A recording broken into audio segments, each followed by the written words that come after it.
Assalamualaikum warahmatullahi wabarakatuh. Halo semuanya, perkenalkan nama saya Siska Windari. Di video kali ini kita akan membahas tentang pengetahuan, ilmu, filsafat, etika, dan plagiasi dalam penelitian. Nah, yang pertama kita akan membahas tentang pengetahuan. Pengetahuan adalah fakta, kebenaran, atau informasi yang diperoleh melalui pengalaman atau pembelajaran disebut posteriori, atau melalui introspeksi disebut priori. Pengetahuan adalah informasi yang diketahui atau disadari oleh seseorang. Pengetahuan merupakan hasil tahu dan ini terjadi setelah orang melakukan penginderaan terhadap suatu objek tertentu. Pengetahuan juga diartikan berbagai gejala yang ditemui dan diperoleh manusia melalui pengamatan akal. Pengetahuan terlihat pada saat seseorang menggunakan akal budinya untuk mengenali benda atau kejadian tertentu yang belum pernah dilihat atau dirasakan sebelumnya. Contoh pengetahuan adalah ketika seseorang mencicipi masakan yang baru, ia mendapatkan pengetahuan berupa bentuk, rasa, dan aroma masakan tersebut. Mayer 2007. Pengetahuan terdiri dari beberapa komponen antara lain. Yang pertama, raw truth, yaitu kebenaran yang didapat dari pengalaman bukan teori. Yang kedua, complexity, yaitu situasi yang kompleks mengindikasikan pendekatan yang kompleks dalam penyelesaiannya. Masalah akan menjadi kompleks jika pengetahuan yang dibutuhkan tidak mencukupi. Yang ketiga, judgment, yaitu pengetahuan berkembang dan tidak mungkin lagi diterapkan dalam situasi aslinya. Yang keempat, heuristic, rules of thumb, and intuition adalah panduan dalam memudahkan pemecahan masalah. Yang kelima, values and beliefs. Setiap manusia memiliki cara dalam memecahkan setiap masalah. Nah, yang kedua kita akan membahas tentang ilmu. Ilmu adalah pengetahuan tentang suatu bidang yang disusun secara bersistem. Nah, yang kedua kita akan membahas tentang ilmu. Ilmu adalah pengetahuan tentang suatu bidang yang disusun secara bersistem menurut metode tertentu, yang dapat digunakan untuk menerangkan gejala tertentu di bidang pengetahuan itu. Dendi 2008. Menurut Randall dan Butcher 1942 mengemukakan beberapa ciri umum dari ilmu. Di antaranya, yang pertama, hasil ilmu bersifat akumulatif dan merupakan milik bersama. Yang kedua, hasil ilmu kebenarannya tidak mutlak dan bisa terjadi kekeliruan karena yang menyelidiki adalah manusia. Yang ketiga, ilmu bersifat objektif, artinya prosedur kerja atau cara penggunaan metode ilmu tidak tergantung kepada yang menggunakan, tidak tergantung pada pemahaman secara pribadi.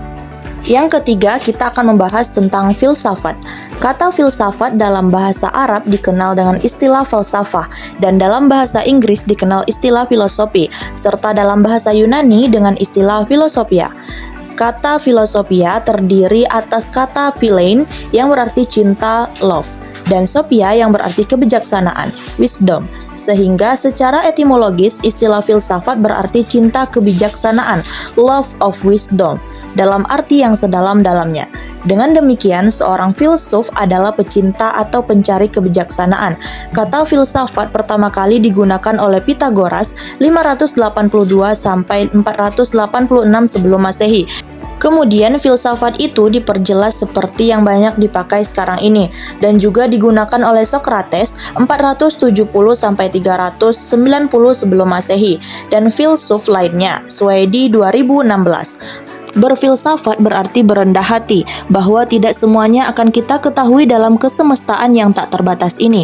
Demikian juga filsafat berarti mengoreksi diri, semacam keberanian untuk berterus terang berapa jauh sebenarnya kebenaran yang dicari telah kita jangkau. Surya Sumantri 1993. Nah, pembahasan yang terakhir yaitu etika dan plagiasi dalam penelitian.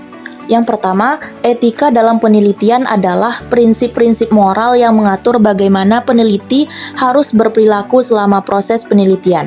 Ketika membahas plagiasi, etika berperan sangat penting. Plagiasi adalah tindakan mengambil ide, kata-kata, atau karya orang lain tanpa memberikan kredit yang layak dan mengklaimnya sebagai milik sendiri. Yang kedua, definisi etika penelitian. Etika penelitian melibatkan kejujuran, integritas, dan tanggung jawab dalam semua aspek penelitian, dari perencanaan hingga pelaporan hasil. Peneliti diharapkan untuk melakukan penelitian dengan cara yang menghormati hak kekayaan intelektual orang lain. Yang ketiga, plagiasi sebagai pelanggaran etika. Plagiasi adalah pelanggaran serius terhadap prinsip etika penelitian.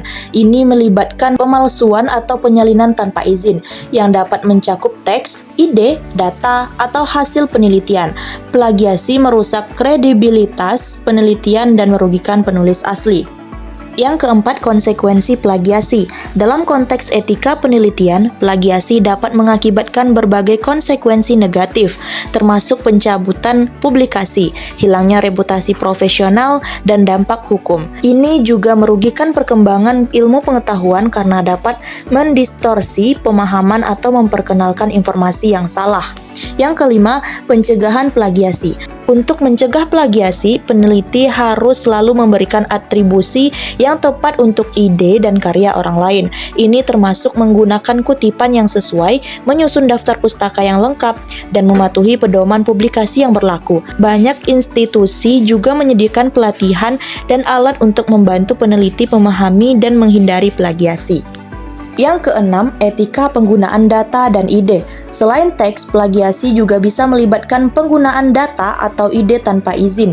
Peneliti harus mendokumentasikan sumber data dan memastikan bahwa mereka memiliki hak untuk menggunakan data atau ide orang lain dalam penelitian mereka. Baiklah, sekian pembahasan kita pada kali ini. Sampai jumpa di video selanjutnya. Assalamualaikum warahmatullahi wabarakatuh.